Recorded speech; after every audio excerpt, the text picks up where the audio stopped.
고고 제주 찾기. 오늘은 600년 전 대정의 모습을 찾아 시간 여행을 떠나봅니다. 과연 어떤 흔적이 남아 있을지 기대되는군요. 선생님, 오늘 대정에 나왔습니다. 근데 제가 이제까지 배운 거는 추사 김정희, 그리고 대정향교, 6.25 유적지에 대해서 배웠단 말이에요. 그럼 오늘은 대정현성이 아닐까 싶은데 맞죠? 맞아요. 조선시대 행정구역 세 군데, 네. 일목 이현 중에서 대정현에 대해서 좀 찾아가 보도록 하죠. 뭐 오늘은 보여주실 거 없습니까, 선생님? 당연히 보여줘야지. 탐나술력도를 준비했습니다. 탐나술력도요. 오랜만입니다. 탐나술력도. 짠. 조선시대 때 대정현성의 모습은 이런 모습이었네요. 조선시대 대정현의 모습은 탐나술력도에서 확인할 수가 있죠. 대정현은 1416년 태종 때 정의현과 함께 처음 생겨났습니다. 대정현이 제주 삼읍 중에서는 면적은 가장 좁았어요. 그런데 한양에 알려지기로는 대정현이 가장 많이 알려졌어. 왜 그랬을까? 바로 유배지 때문 아니겠습니까? 맞아요. 예. 한양에서 이 제주도, 그중에서도 대정현은 가장 먼 곳. 그러다 보니까 그때 당시 정치적으로 거물들도 유배를 대정현이 많이 왔었죠. 네. 오늘은 그 대정현 흔적을 찾아서 한번 가봅시다. 소풍 가는 기분으로 가볍게. 이게 또 타이밍이라는 게 그래요. 선생님, 한번 잡아주십시오. 제가 여름이잖아요. 그래서 힘내자는 의미에서 제가 또 이 자양강장제를 준비했습니다. 이거 뭐야 이거 그림이. 선생님이랑 저랑 이 추억을 기념하기 위해서. 굉장히 귀엽네. 지금은 안 됩니다. 배울 거 배운 다음 드릴 거예요. 그럼 일단 대정현성에 대해서 배우러 출발하시죠, 선생님. 가봅시다. 600년 전 대정현성은 지금의 보성리와 안성리 그리고 인성리 세 마을에 세워졌습니다. 고서를 보면 성의 모양은 안팎이 잘 깎아진 듯한 네모난 모양이었다고 합니다. 대정현성의 동성이 있던 안성리로 먼저 가봅니다.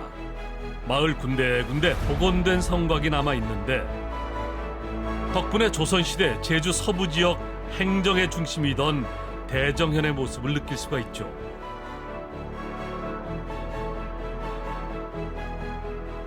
선생님, 이 성곽은 언제 봐도 멋있는 것 같아요. 저희가 정의원도 배웠잖아요. 근데 거기는 성곽뿐 아니라 성문까지 전부 다 복원이 됐잖아요. 그렇죠. 네, 근데 대정현은 이렇게 성곽만 복원이 된 거예요. 1986년부터 복원을 시작하긴 했죠. 그래서 한 2000년대 초반까지 이어졌는데 성곽을 복원하기는 했는데 아쉬운 점, 높이가 좀 낮은 편이에요. 지금 여기 4m 정도밖에 안 되는데 최소한 5m는 넘을 정도로 높여야 되죠. 문이 동서남문이 있었거든요. 네. 그 문마다 대문이 있고 문루가 있고 그걸 아직 하나도 복원하지 못한 것은 아쉬운 면이죠. 행정구역의 면적이 좀 작기는 하지만은 성은 거의 비슷합니다. 정의현하고 대정현이 탐라지에는 4,890척 이렇게 돼 있거든요. 지금 재어 보면은 약 1,260m쯤 되거든요. 그런데 이 성을 쌓는데 한 달 만에 쌓았다는 얘기가 나와요. 에이, 이게 둘레 1.2km, 높이 5m짜리 성벽을 어떻게 한 달에 쌓아요, 선생님? 그만큼 절박하다는 뜻도 되겠죠.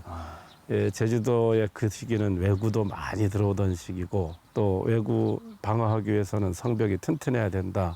그러니까 이 대정현에 속한 사람들 외에도 다른 지역 사람들까지도 여기 동원됐을 가능성이 있죠. 그러니까 모든 사람들이 의기투합해서 자 이렇게 성을 만든 거잖아요. 그렇죠. 정말 대단한 것 같습니다. 그 시절 무려 한 달 만에 튼튼한 성곽을 쌓았던 사람들.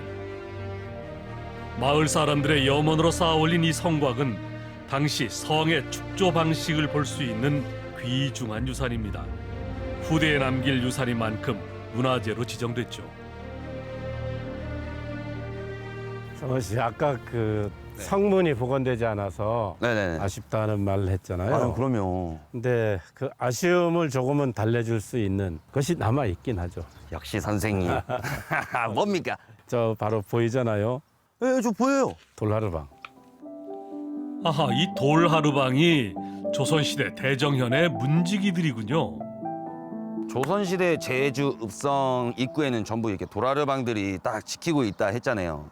그럼 이 대정현성에는 도라르방이 전부 다 있는 거예요? 전부 다 있습니다. 오. 지금 여기에 있는 돌라르방 넷은 바로 동문 앞에 설치되어 있었던 것을 자리 조금 옮긴 것이고, 남문 앞에 설치되었던 것은 보성 초등학교 입구 쪽에 있고, 서문 인근에도 돌라르방 4개가 그대로 다 있습니다. 근데 다른 곳의 도라르방보다는 지금 이렇게 보이는 도라르방이 키가 좀 작은 것 같아요. 제주 목에 비해서 여기는 한 단계 낮은 행정구역이니까 작게 만들었을 것이다 라는 주장도 있고, 네. 또 한편으로는 각 지역의 석공들이 만들었기 때문에 모양도 조금씩 다르고 크기도 그렇게 다른 것이다, 이렇게 결론을 내고 있죠. 선생님, 저희가 이 도라르방이 앞에 왔는데 그냥 가면 섭섭하잖아요. 인증샷이나 한번 찍어볼까 합니다. 좋죠, 좋아요. 하나, 둘, 셋.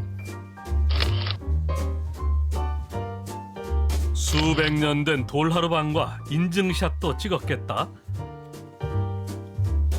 대정현의 흔적을 찾아 다시 길을 떠나봅니다.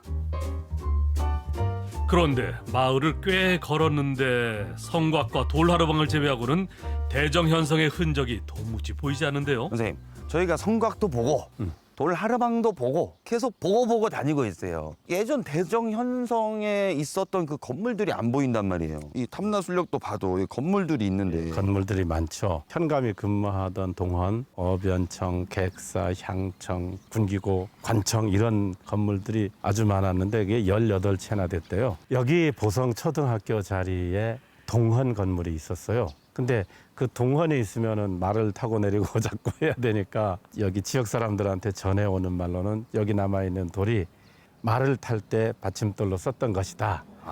이런 얘기가 있고, 또 하나는 건물은 아니지만 네. 남아있는 게 있어요. 바로 우물. 아, 맞네요. 여기는 성이니까 성 안에서 사람들이 마셔야 될 물이 있어야 되잖아요. 우물로 한번 가보시죠, 선생님. 가봅시다. 고서를 보면 대정현성 성 안에는 지금의 두레물이라 불리는 거을물이 있었다는데 지금은 어떤 모습일까요?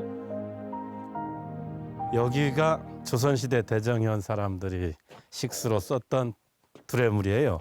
두레박으로 뜬다고 해서 두레물이라고 부른 것 같고, 한자로는 거수정이라고 표현했더라고요. 그런데 이 물이 자주 말랐던 모양이에요. 이렇게 깊이 있는데도. 그래서 물이 마르면 부패한 현감이 왔기 때문이다. 그러고 물이 또 차오르면은 청렴한 현감이 오니까 물이 차오른다, 이렇게 하고. 아니, 근데 여기 물이 말라버리면 사람 속도 마를 거고 목도 마를 거고 어떻게 했어요, 그럼? 다른 곳에서 물을 길어다 마실 수밖에 없겠죠. 네네. 그 정보는 바로 여기 있습니다. 성 안에 우물이 하나 있는데 가물면 마른다. 현의 남쪽에 파고산이 있는데 가뭄이 들면 성안 사람들이 모두 여기에서 물을 깃는다고 한다. 파고산이요? 탐나술력 때는 파군산이라고 돼 있어요. 그러면 또 짐작이 안 될까? 네, 바로 단산. 박음지오르는 아니겠습니까? 맞습니다. 박음지오름. 박음지오름 바로 남쪽에 샘물이 지금도 있어요. 뾰족한 모습이 인상적인 단산 밑에는 세미물이 있습니다.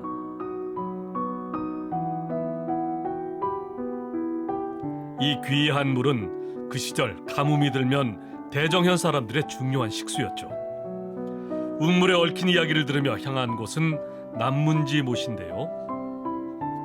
두레물의 탐과 놀이를 비판하고 몽빈과를 칭찬하던 이야기가 있었다면 남문지 못에는 대정현성 축조에 대한 재미있는 설화가 담겨 있습니다. 여기 이 연못에는 전해 내려오는 이야기가 있어요. 성을 쌓게 되니까 지나가던 고승이, 꼭 그런 때 그 큰일이 있을 때는 고승이 많이 지나갑니다. 네, 항상 지나가시더라고요. 네. 이대로 공사를 계속하면은 여기 백성들한테 화가 미치겠다. 그러면 어떻게 하면 좋습니까? 당시 현감이었던 이유신이라는 분이 물었죠. 그러니까 모슬봉에 화기가 있어서 그것이 여기 영향을 미칠 테니까 물로서 화기를 다스려야 된다. 그러니까 남문 앞에다가 크게 연못을 파서 거기다 물을 채워 놓으면은 화가 없겠다. 그러니까 이제 그럼 그렇게 하겠습니다. 해서 연못을 파고 공사를 계속했다는 거죠. 19세기 말에 대정현 관아에 화재가 있어서 건물들이 소실됐다는 기록이 있어요. 15세기에서 19세기까지니까 적어도 450여 년 동안은 화재를 당하지 않았으니까 그 효험이 꽤 오래 간 셈이죠. 어느 곳을 가나 이 설화들이 있는데 진짜 대단한 것 같아요. 그 영험한 기운을 저희도 한번 딱 받고 가시죠, 선생님. 차분하게 앉아서. 제가 오늘 또 음료수를 챙겨왔잖아요. 맞아. 그거 네. 언제 먹을 건데? 여기서 목 축이고 가시죠, 선생님. 알겠습니다. 남문지못은 대정현성을 둘러보다 잠시 쉬어가기에도 좋은 곳이죠. 자, 잠시 목을 축이고 마지막 행선지로 향합니다. 대정현성 기행의 마지막은 바로 복원된 북성터입니다. 선생님, 동문, 남문을 걸쳐서 북문 앞에 왔는데 이 북문은 제법 옹성까지 복원이 잘 돼 있는 것 같아요. 이 북문 옹성을 복원한 것에 대해서는 논란이 있어요. 여기 대정현성을 축조할 때 처음에는 북문을 만들지 않았어요. 김상헌의 남사록에 보면 북문이 있어. 문이 4개라고 돼 있어요. 그 남사록 쓴 시기가 1601년이니까 그 이전에 북문을 만들었었던 것 같아. 또 한 100년쯤 지나서 탐나술력도에 문이 3개만 있어요. 동서남. 네, 맞아요. 이때는 또 북문이 폐쇄된 거예요. 제주도의 조선시대 관아 관련된 건물 이런 것들을 복원하는 것은 이형상 목사가 탐나술력도를 그렸던 그 자료들이 많이 있기 때문에 그 자료가 만들어진 시점을 기준 시점으로 하고 있거든요. 앞으로 이 대정현성을 복원하려고 하는 계획이 만약 세워진다면 저는 맨 처음에 해야 될 일이 객사 복원이라고 생각해요. 여기 대정현 객사가 이름이 영안관이었는데 그것이 1932년에 헐렸다고 해요. 무릉리에서 목재를 다 사다가 무릉 1, 2 반, 무릉 1, 2 반 나눠가지고 그걸로 각각 향사를 세웠어요. 여기 객사에 쓰였던 목재가 남아있다는 말이거든요. 잘 얘기해서 회수한다든지 아니면 똑같은 모양으로 만든다든지 해서 객사 복원을 할 수 있지 않느냐. 그 지역에 임금 전패를 모시는 곳이라 상당히 중요한 그렇죠. 상징적인 곳이잖아요. 상징성이 있기 때문에 그것을 먼저 하는 것이 좋겠다는 생각이 듭니다. 하루빨리 이 대정현성도 복원이 될 수 있는 좋은 소식이 들렸으면 좋겠습니다. 우리가 계속해서 네. 이런 찾아보는 일 열심히 하면은 성환 씨가 말한 소원이 이루어질 것 같아요. 열심히 해봅시다. 화이팅 하겠습니다. 네. 이 뿌듯한 마음을 가지고 선생님 힘차게 외쳐보시죠. 예, 그렇지. 고! 고! 고! 고! 다음 주에 만나요!